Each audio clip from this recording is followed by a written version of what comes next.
Hello and welcome back to my week 3 review of having my Dell XPS 13-9300.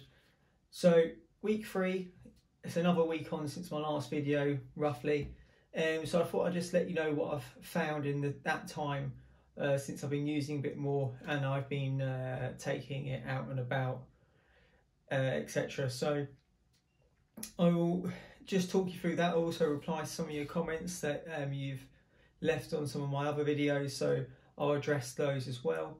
So I just want to kick things off with just saying I have listed some of the negatives or things you may be disappointed in knowing about this laptop, but I have to say one of the things which I'm really happy with is the screen, the clarity of the screen and just how good it is when you watch YouTube videos or films, anything like that. It's just how good and crisp and clear the screen is, especially with the brightness settings up here. I'll put up full brightness, and the speakers as well are pretty darn good. When you go to the when you go to the maximum setting, they do get a little bit distorted, depending on what you're watching.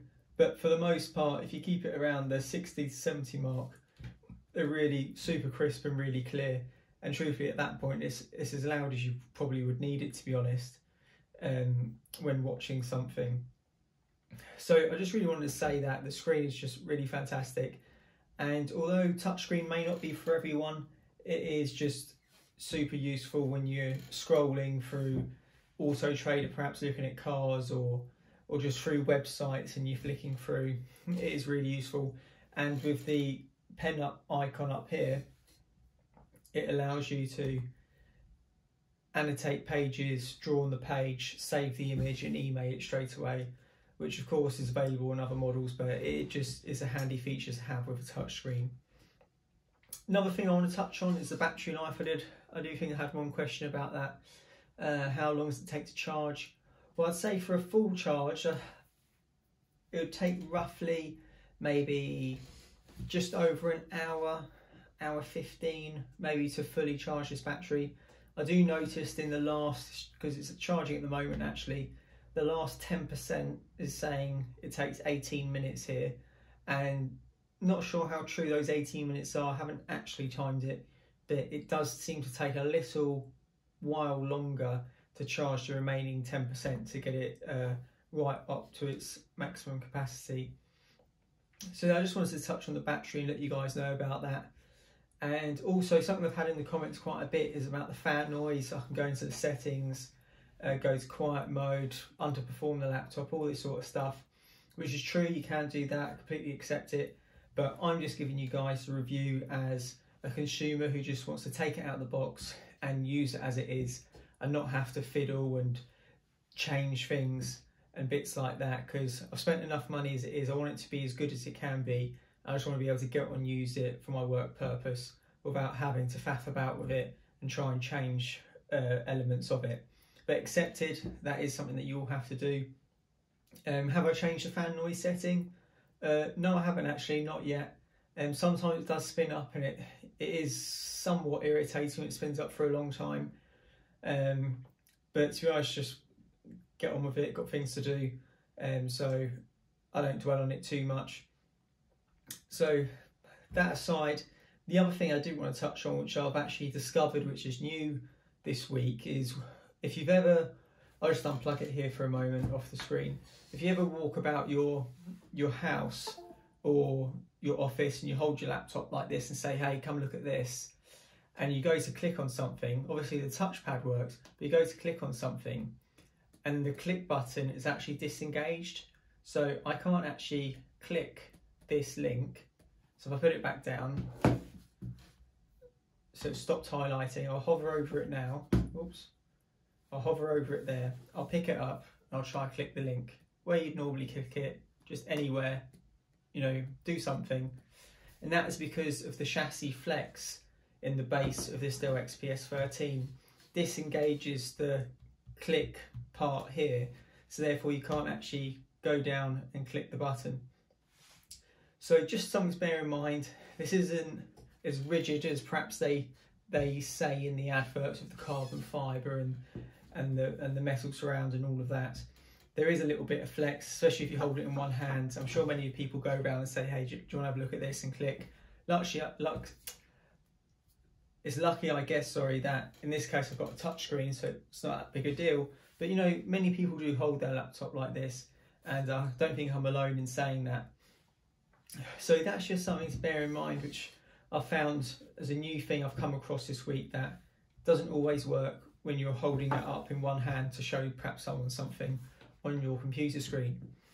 So that aside, I'll just go on to a couple of the questions that I've had this week, and I just want to say thanks to the people who have subscribed so far. Really appreciate it. I'm well looking forward to getting to 1,000 subscribers hopefully over the next few months, and hopefully if you guys enjoy my video, please do subscribe and comment and partake in what I put up.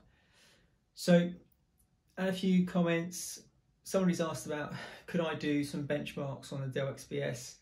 Curious to know how it stacks up against the competition.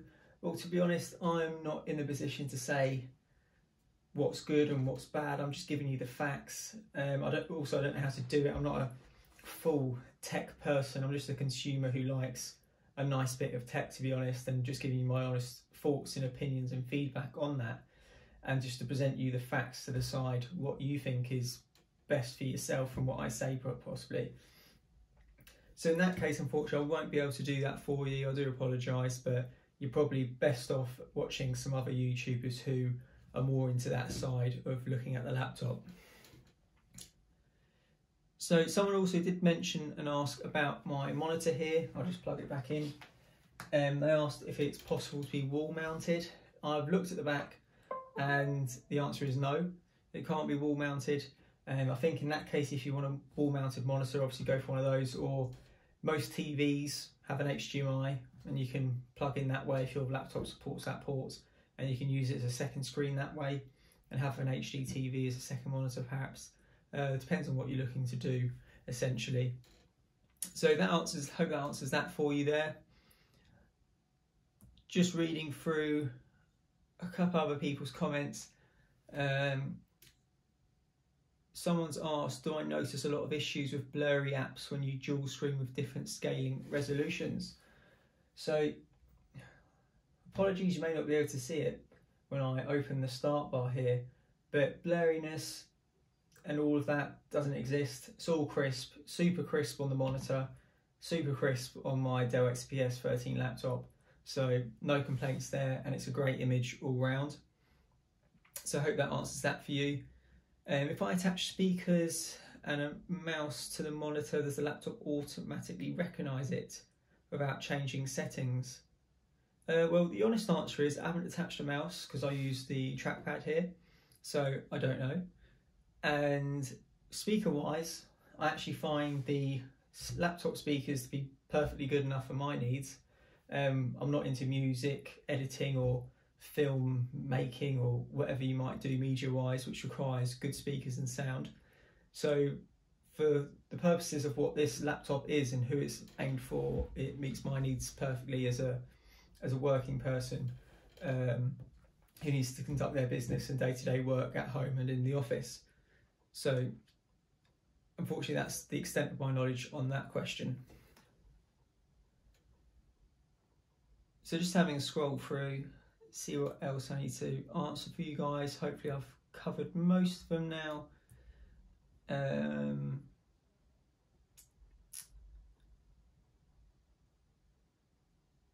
I think I have. So yes, I hope I've answered all your questions there. Like I said, if I did miss them, I apologise. Do pop them down in the comments below this video, and I will definitely answer them in my week 4 review.